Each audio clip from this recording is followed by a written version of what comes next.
Voici Actu Rémi, l'essentiel de l'actualité nationale et internationale. Aujourd'hui, mardi 7 juillet, la réunion des dirigeants de l'OTAN s'ouvre sur fond de pression américaine et de débats sur les budgets militaires. Au Canada, Ottawa engage de nouveaux choix en défense, pendant que des enjeux sociaux et industriels s'aggravent. Géopolitique. Le sommet annuel de l'OTAN débute à Ankara, en Turquie, avec l'arrivée du président américain Donald Trump. L'enjeu central porte sur l'augmentation des dépenses militaires des pays membres et sur la crédibilité des engagements annoncés.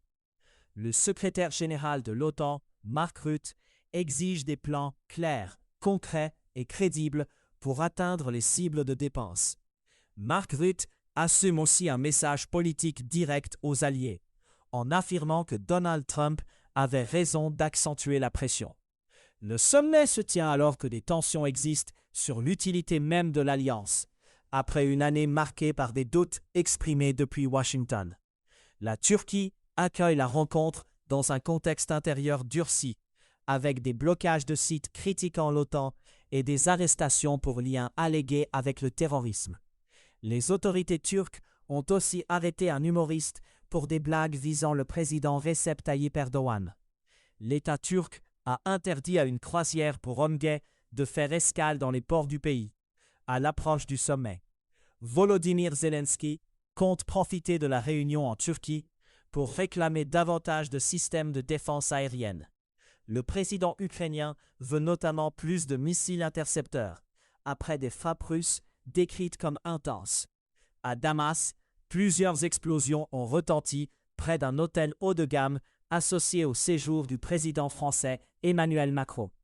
Les explosions ont fait 4 blessés, dans un épisode qui souligne les difficultés persistantes de sécurité en Syrie.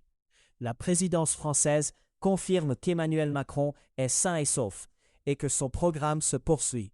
Le président français rencontre le président syrien Ahmad al-Shara lors d'une visite présentée comme un moment marquant depuis la chute de Bachar al-Assad. Emmanuel Macron est le premier dirigeant d'un grand pays de l'Union européenne à se rendre en Syrie depuis 2024.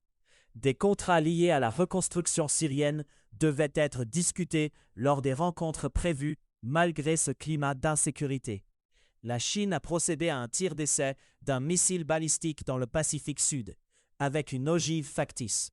Les États-Unis qualifient ce test de grande préoccupation et évoquent des risques de prolifération nucléaire. Ce lancement survient le même jour qu'un traité de défense mutuelle signé entre l'Australie et les Fidji, visant à contrer l'influence chinoise dans le Pacifique. Canada. Le Premier ministre Mark Carney annonce que le Canada choisit un consortium allemand pour construire une nouvelle flotte de sous-marins. Le chantier retenu est ThyssenKrupp Marine Systems, dans un contrat parmi les plus importants de l'histoire militaire canadienne. Ottawa vise l'achat d'une douzaine de sous-marins pour remplacer une flotte vieillissante composée d'appareils de seconde main. Plusieurs des sous-marins actuels demeurent en maintenance, ce qui réduit la capacité opérationnelle disponible. La décision intervient juste avant un sommet de l'OTAN, où les alliés font face à des demandes de hausse des budgets de défense. Les négociations pourraient représenter des dizaines de milliards de dollars et des dizaines de milliers d'emplois, selon les retombées anticipées. La question du coût final demeure centrale, alors que l'État s'engage dans un renouvellement majeur de ses capacités navales. Des pirates informatiques liés à la Chine ciblent la recherche universitaire au Canada. Des experts estiment que l'opération profite au gouvernement chinois. Les activités touchent directement le milieu universitaire, avec un risque sur les données et sur les travaux de recherche. Le gouvernement du Québec débloque 60 millions de dollars pour aider des scieries à diversifier leurs activités. La mesure vise une industrie forestière fragilisée, alors que le bois d'œuvre canadien subit des droits de douane américains de 45%.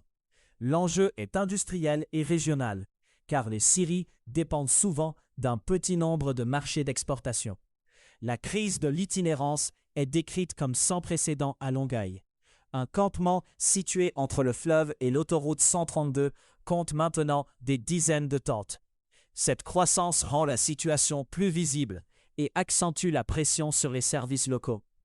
La Caisse de dépôt et placement du Québec ne participera pas à l'appel d'intérêt du gouvernement du Québec sur le projet de troisième lien. CDPQ Infra affirme n'avoir aucun rôle dans ce processus, selon une porte-parole. Cette position clarifie l'absence de CDPQ Infra dans la phase actuelle d'intérêt autour du projet. Saab a proposé de construire ses avions de chasse Gripen au Québec, dans l'éventualité d'un contrat fédéral. Des documents internes consultés à Ottawa situent la fabrication chez Bombardier, au Québec.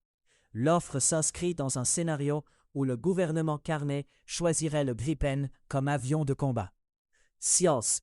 Aucun sujet n'a été retenu dans cette section aujourd'hui. Climat. Cuba subit une troisième panne d'électricité nationale en 6 mois, après l'effondrement du réseau. La compagnie d'électricité publique signale une nouvelle coupure généralisée sur une île déjà en crise énergétique. L'approvisionnement en carburant des centrales s'est affaibli depuis le blocus pétrolier imposé par Donald Trump en janvier.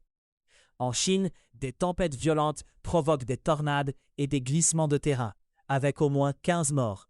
Dans la province du Hubei, des orages et des vents violents tuent au moins 11 personnes et blessent 331 autres. Un glissement de terrain dans l'ouest du pays laisse 16 personnes ensevelies, et Xi Jinping demande des efforts de secours à fond. Monde.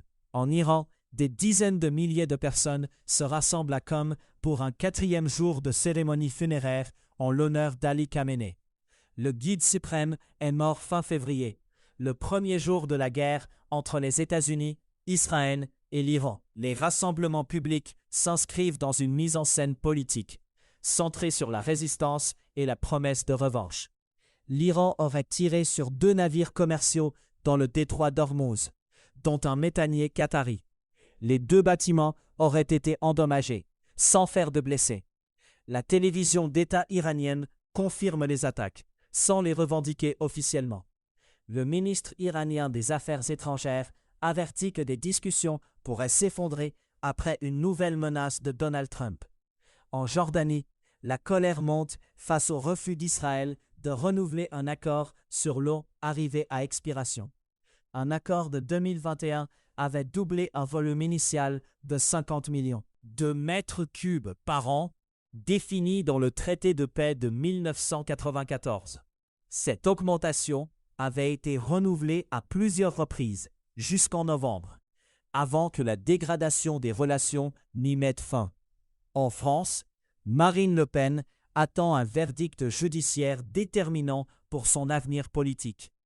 La décision de la Cour, attendue mardi, peut peser sur sa capacité à se présenter à l'élection présidentielle de 2027. La dirigeante du Rassemblement national se situe en tête des intentions de vote dans les sondages, à ce stade. Économie. Sur les marchés des matières premières et des devises, l'or s'établit à 4 131 $ américains, en baisse de moins 0,4% sur 24 heures. L'argent se négocie à 61 $ américains, en baisse de moins 1,8% sur la même période. Le Bitcoin évolue à 63 167, en hausse. Le dollar canadien s'échange à 0,703 $ américains.